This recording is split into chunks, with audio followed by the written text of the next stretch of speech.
अस्सलाम वालेकुम लिसनर्स। शुरू करते हैं आज की स्टोरीज़ अल्लाह का बाबरकत नाम लेकर, जो इंतहाई अली रुतबा और बहुत जलीलुल कदर है। आई होप आप सब लोग बिल्कुल ठीक होंगे। और शुरू करते हैं आज की खौफनाक कहानी। आज की खौफनाक कहानी मेरे साथ शेयर किया बानो इकबाल ने। बानो इकबाल कहती हैं कि मैं सियालकोट शहर की रहने वाली हूँ और आपके साथ अपने घर के एक खौफनाक वाक़या शेयर करना चाहती हूँ। हम लोगों के घर में, जो कि काफ़ी कदीम है हम लोगों का घर, और हम लोगों का जो घर है वो 5 से 6 कनाल पर वो फैला हुआ घर है। हमारे घर में 50 से 60 कमरे हैं, जो कि बहुत बड़े तो नहीं हैं, लेकिन उनको पुराने तर्ज से बनाया गया है। पुराने वक्तों का ये घर, जिसके ऊपर उन्होंने नंबरिंग लगाई हुई है। हमारे घर का जो कमरा नंबर 32 है, कहा जाता है कि उसके अंदर, आज से नहीं शुरू से सुनते आ रहे हैं, एक चुड़ैल रहती है जो कभी बिल्कुल बालों के बगैर नज़र आती है और कभी बहुत लंबे बालों के साथ। हमारे घर के अंदर उस मखलूक का जो बसेरा है वो आज से नहीं, हम लोगों के घर खरीदने से पहले का है। वो मखलूक मेरे अम्मी, अब्बू और मेरे भाई को नज़र आती है। शुक्र है कि वो मुझे नज़र नहीं आती। मैं यूनिवर्सिटी की स्टूडेंट हूँ और अब अपने ही रूम में बैठकर अकेली रात के टाइम पढ़ रही होती हूँ। जिस रूम में मैं रहती हूँ उसके ऊपर जो नंबर लिखा हुआ है वो नंबर 29 है, और कुछ ही फासले पर वो कमरा है। उस कमरे के अंदर से अजीबोगरीब आवाज़ें आती हैं। मैंने आज तक आंखों से कुछ नहीं देखा। मैं आपको चंद वाक़यात सुनाना चाहती हूँ जो कि मेरे अम्मी, अबू और भाई के साथ पेश आए हैं। मेरे अम्मी ये बताती हैं कि एक दिन वो सख्त गर्मियों के मौसम में काम कर रही थी। हम लोग सिर्फ़ और सिर्फ उनमें से 5 से 6 रूम यूज़ करते हैं, बाकी सारे रूम बंद हैं, उनको लॉक लगे हुए हैं, और वो जो कमरा नंबर 32 है उसको भी बंद किया हुआ है। मेरी अक्सर दोस्तें जब मेरे घर आती हैं तो मुझे ये कहती हैं कि तुम्हारे घर में ये कमरों के ऊपर नंबर क्यों लगे हुए हैं। तो मैं इनको ये बताती हूँ कि ये पुराने ज़माने का कदीम घर है, और ये बहुत पहले के वक्तों में मेरे दादा अब्बू ने इसको होटल बनाया हुआ था। दादा अब्बू की डेथ के बाद मेरे जो फादर थे उन्होंने इस घर को खाली करवा लिया, इस होटल को खाली करवा लिया। दादा अब्बू की चूँकि डेथ हो चुकी थी, इसलिए वो इसको अपने पास रखना चाहते थे, इस असासे को ज़ाया नहीं करना चाहते थे। हमारे घर में 3 लॉन हैं, एक बैक पर, एक फ्रंट पर, और एक लॉन बिल्कुल दूसरी गली की तरफ बनता है, जो कि हर टाइम वीरान रहता है। कमरा नंबर 32 के अंदर एक ऐसी औरत का बसेरा है जो कि कदीम ज़माने से इधर रहती है। मेरी अम्मी एक दफ़ा गर्मियों में काम कर रही थी। अभी वो सफाई करते हुए इस रूम के आगे ही पहुंची तो आवाज़ आई, मेरे रूम की सफाई मत करना, ये कमरा पहले से ही साफ़ है। अम्मी अचानक से चौंक गई और इधर उधर देखने लगी। अचानक से उसी कमरे के ऊपर, दरवाजे के ऊपर दस्तक होने लगी। अम्मी बहुत ज़्यादा डर गई और जो दरवाज़ा था वो तेज़ी से कांपने लग गया। अम्मी भागती हुई सीढ़ियों से नीचे उतर गई। सीढ़ियों से नीचे भी उतरी थी तो सामने भी 5 रूम बनते हैं हमारे घर में। उन सब रूम्स को मिलाकर मैंने आपको कमरों की तादाद बताई है। अम्मी नीचे गई तो अम्मी ने अब्बू से कहा कि ऊपर मैंने कुछ अजीबो गरीब मेरे साथ मामलात पेश आए हैं। अब्बू कहने लगे, इधर ही खामोश हो जाओ, किसी के आगे नाम मत लेना। हमारे घर में हमारे अलावा भी एक औरत का बसेरा है जो कि आज से नहीं, कई ज़मानों से इधर रहती है। अब्बू ने क्या देखा कि एक औरत है जिसके सर पर ढेर सारे बाल हैं और वो उसी कमरे की तरफ चलती हुई जा रही है। अब्बू चूँकि पहले से ये चीज़ जानते थे, होटल वाले भी इस चीज़ की शिकायत करते थे, तो अब्बू कहते हैं कि मैं उस औरत को अब खामोशी से जाते हुए देख रहा हूँ, मैंने कोई शोर नहीं मचाया।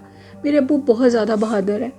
अब्बू अब उस मखलूक को जाते हुए देख रहे हैं। अब वो ये चाहते थे कि मैं देखूँ ये आखिर जाती कहाँ पर है।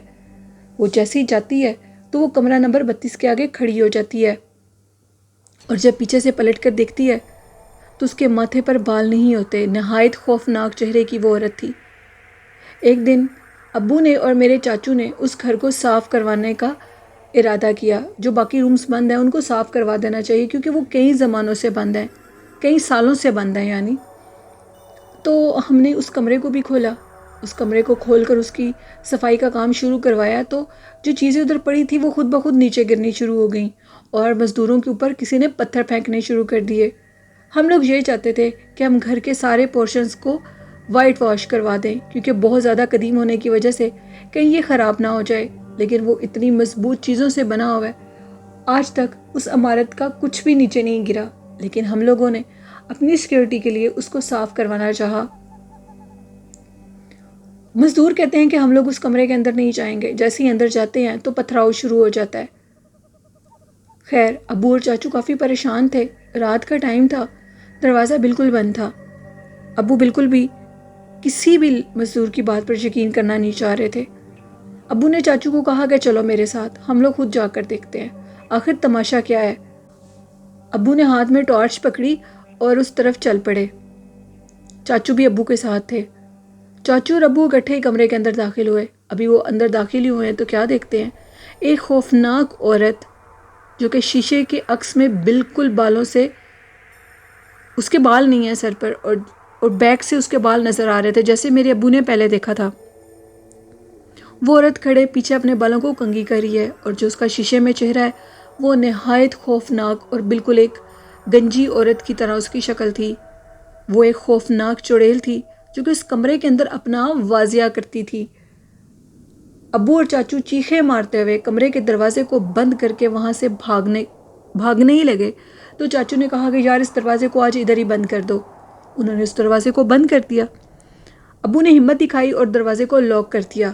لاک کرنے کے بعد جیسے ہی وہ نیچے آ رہے تھے تو پیچھے سے آواز آئی، دوبارہ ایسی غلطی مت کرنا نہیں تو سب کو جان سے مار دوں گی، یہ کمرہ میرا ہے، آج سے نہیں، جب ادھر گھر نہیں بنا تھا تب سے میرا ہے۔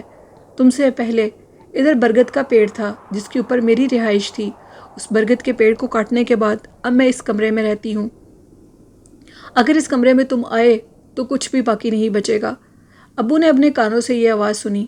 اکثر ہمیں اس دروازے کے آگے میرے بھائی کو اور میرے امی ابو کو عورت کھڑی ہوئی نظر آتی ہے۔ کبھی یوں محسوس ہوتا ہے کہ اس عورت کے ہاتھ میں سبزی ہے اور کبھی یوں محسوس ہوتا ہے کہ وہ اس کے ساتھ ڈھیر سارے بچے ہیں۔ اور ایک دفعہ ابو یہ کہتے ہیں کہ میں نے خود اپنی آنکھوں سے دیکھا کہ ایک عورت ہے جو کہ بالکل سفید کپڑوں میں ہے اور اس کے ساتھ ایک چھوٹا سا بچہ بھی ہے جس کا ہاتھ پکڑے وہ اس کمرے کے اندر جا رہی ہوتی ہے۔ وہ ہمارے معاملات میں بالکل بھی مداخلت نہیں کرتی۔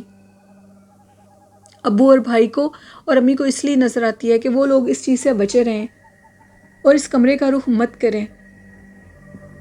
اس نے آج تک ہمیں تنگ نہیں کیا۔ میں نے اس کمرے میں سے آوازیں ضرور سنی ہیں لیکن اس کو آج تک اپنی آنکھوں سے نہیں دیکھا، اور یہ دعا کرتی ہوں کہ کبھی دیکھوں بھی مت۔ وہ ایک خوفناک چیز ہے۔ میرے بھائی کے مطابق وہ اس کمرے سے باہر نکلتی ہے رات کے ٹائم، اور ہمارے وہ جو گیلری بنی ہوئی ہے جس گیلری کے اندر میرا روم بھی بنتا ہے، اس روم کے اندر، اسی گیلری کے اندر بھائی نے اس کو اکثر چلتے ہوئے دیکھا ہے۔ وہ ایک خوفناک عورت ہے، وہ ایک چڑیل ہے، جنی ہے یا جو بھی اللہ کی مخلوق ہے، لیکن ہمارے ہی گھر میں رہتی ہے۔ بچوں کا کھیلنا، اچانک سے بچوں کی ہنسی کی آواز اور رونے کی آواز، یہ ایک بہت عام سی بات ہے۔ اکثر ہم لوگ اگر لیٹ نائٹ ان رومز کے اندر بیٹھ کر شور شرابہ کریں، مطلب کزن اور بہن بھائی سارے بیٹھیں، تو وہ مخلوق باقاعدہ طور پر اپنے ہونے کا احساس دلاتی ہے، بہت بھاری قدموں کی آواز آتی ہے، اور اگر ہم پھر بھی نہ سنبھلیں تو اچانک سے خوفناک رونے کی آوازیں آتی ہیں جو کہ بالکل حقیقت ہے۔ میرے سب کزن اس کے متعلق جانتے ہیں۔ پھر ہم لوگ خاموش ہو جاتے ہیں اور اپنے اپنے رومز میں جا کر سو جاتے ہیں۔ میں آپ کو یہ بتا دوں کہ ہمارے اس گھر میں، یعنی جہاں ہم لوگ رہتے ہیں، میں اور میرے گھر والے اور میرے چاچو کی فیملی بھی رہتی ہے۔ ہم لوگ ٹوٹل 12 کزنز ہیں اور ہم لوگ بہت زیادہ ایک دوسرے کے ساتھ باتیں، ہنسنا کھیلنا، یہ ہم لوگوں کی عادت ہے۔ لیکن جب بھی یہ واقعہ پیش آیا، جو کہ 2 سے 3 دفعہ آیا، سب کزنوں نے آنکھوں سے دیکھا، چاچو اور ابو نے بھی اس مخلوق کو دیکھا تھا۔ ہم نے آج تک اس کو آنکھوں سے نہیں دیکھا، لیکن وہ اپنا نہ دکھنے والا احساس، جیسے کہ بھاگ کر کوئی تیزی سے ہماری طرف آ رہا ہے اور اگر ہم نہیں اٹھیں گے تو کوئی نہ دکھنے والی مخلوق ہمارے سامنے آ جائے گی۔ اس طرح کے واقعات 2 سے 3 دفعہ ہونے کے بعد ہم لوگ اوپر والے پورشن میں بیٹھ کر بالکل بھی باتیں نہیں کرتے، کیونکہ ابو نے ہمیں یہ بتایا تھا رات 12:30 بجے کے بعد اس مخلوق کا ٹائم شروع ہو جاتا ہے اور وہ لوگ بھی اپنے بچوں کے ساتھ کھلے عام پھرتے ہیں۔ हम लोग जब भी हम लोगों को वीकेंड पे जो टाइम मिलता है उस पर हम लोग इकट्ठे होकर जब बातें करते हैं तो फिर हम लोग ऊपर बैठ कर नहीं करते, क्योंकि ऊपर वो चीज़ रहती है। अक्सर उसको झांकते हुए भी नीचे देखा है। वो कदीम ज़माने से उधर रहती है, उसी कमरा नंबर 32 के अंदर नीचे बेसमेंट की स्टेयर्स जाती हैं। दादा अबू के मुताबिक जब वो स्टेयर्स से उतर कर नीचे बेसमेंट में गए, क्योंकि उन्होंने भी इस घर को ख़रीदा था, तो उन्होंने देखा कि नीचे पूरा एक घर बना हुआ है। जितना ऊपर से है नीचे से भी इतना ही है। उस प्रॉपर्टी को आज तक हमने हाथ नहीं लगाया, क्योंकि हम लोग जा ही नहीं सकते उधर। अगर जाएं तो वो मखलूक नुकसान पहुंचाती है, अपना वाजिया कर देती है। ये घर कदीम ज़माने से मेरे दादा अबू ने ख़रीदा था।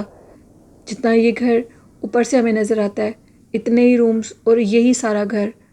उस कमरा नंबर 32 के अंदर से जो सीढ़ियाँ जाती हैं आज भी उसके अंदर मौजूद है, लेकिन हम उसको इस्तेमाल नहीं कर सकते। वो हमारे किसी काम का नहीं है। वो सारा घर उसी मखलूक का है। कुछ लोगों ने हमें ये कहा कि आप किसी आलिम को बुलाएं और इस मखलूक को इधर से निकलवा दें, लेकिन मेरे अब्बू ने ये इरादा भी कर लिया कि हम ये काम करेंगे। उसी रात मेरे अब्बू के ख्वाब में मेरे दादा अबू आए और उन्होंने कहा कि मकबूल, ऐसी गलती बिल्कुल मत करना, अगर ऐसी गलती करोगे तो बहुत पछताओगे। मेरे अब्बू ने वो ख्वाब खुद देखा था, शायद कोई और देखता तो वो यकीन ना करते। उसके बाद अब्बू ने इस इरादे को मुलतवी कर दिया और कभी भी उस मखलूक को तंग नहीं किया। उस कमरे के अंदर से खाने की बहुत ज़्यादा खुशबू आती है। वो एक पूरा घर आबाद है। एक आलिम जिसने आकर उस घर को देखा भी था, उसने ये कहा कि आपके इस घर के नीचे जो पूरी जगह खाली है वहाँ पर जिन्नात के डेरों के डेरे रहते हैं। इस कदर जिन्नात हैं कि आप सोच भी नहीं सकते। अगर आप इनको तंग नहीं करेंगे तो ये भी आपको नुकसान नहीं पहुँचाएंगे। ये एक स्टोरी थी बानो की, जिन्होंने सियालकोट से शेयर की। बहुत शुक्रिया बानो अपनी स्टोरी शेयर करने के लिए। तो लिसनर्स, ये थी आज की खौफनाक कहानी। कैसी लगी आपको? अपना फीडबैक ज़रूर दीजिएगा और मुझे आपकी सपोर्ट की ज़रूरत है। मेरे चैनल को ज़्यादा से ज़्यादा सब्सक्राइब, लाइक और शेयर करें। और आज का अच्छा मैसेज यही है कि अपने वालिदैन की खिदमत करें और उनसे प्यार करें। कुरान पाक, नमाज और दुरूद शरीफ को अपनी ज़िंदगी का हिस्सा बना लें तो ज़िंदगी में कभी भी नाकामी नहीं आएगी। आई होप इस पर आप ज़रूर अमल करते होंगे। अपनी होस्ट नीलम यासीन को इजाज़त दीजिए। दुआओं में याद रखिएगा। अल्लाह हाफिज़।